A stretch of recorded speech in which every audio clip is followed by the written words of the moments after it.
you blocks, you stones, you worse than senseless things. Oh, you hard hearts, you cruel men of Rome, knew you not Pompey?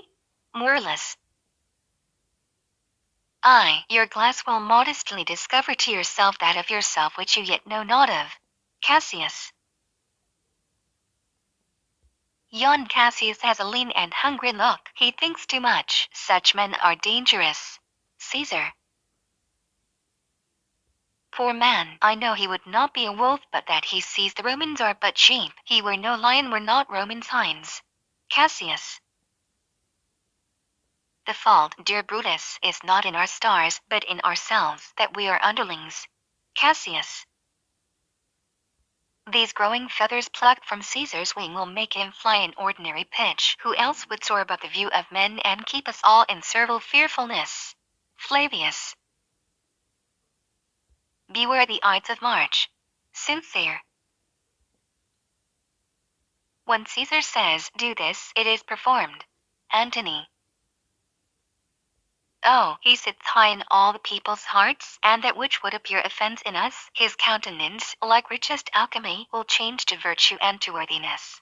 Casca. Explain why the working men are celebrating in the first scene. What does Morales reproach them? They are celebrating Caesar's recent victory over Pompey, the previous ruler of Rome. Morales is angry because the people used to support Pompey, but now they have changed their minds. What is the setting of Scene 2? What warning does the soothsayer give Caesar, and what is Caesar's response? Scene 2 takes place in a public place in Rome during the festival of Lupercal. Soothsayer tells Caesar to beware the Ides of March. Caesar ignores the warning. Explain what Cassius wants to convince Brutus of in Scene 2.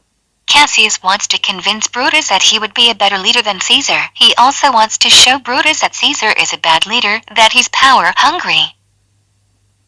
What does Caesar, in Scene 2, think Cassius is dangerous? What qualities disturb him? Caesar worries because Cassius thinks too much. He says that people like Cassius are never happy if they see someone better off than themselves. Describe what happens when Caesar is offered the crown, according to Casca. After Caesar is offered the crown, he refuses it but looks like he wants it. After the third time, Caesar has a seizure during which he says something about how someone should kill him. At the end of Scene 2, how does Cassius say he will pursue his plan to involve Brutus in the conspiracy against Caesar?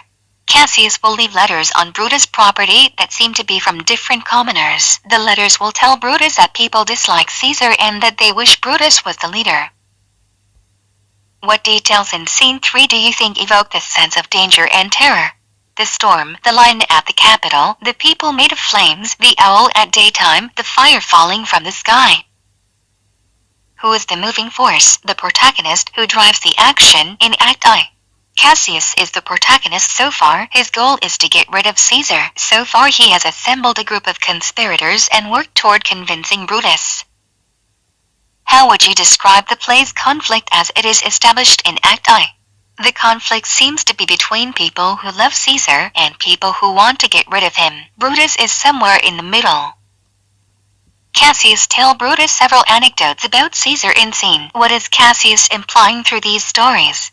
Cassius implies that Caesar is no better than any of them, but he has been given all this power as if he were a god. Brutus or Cassius would be a better leader.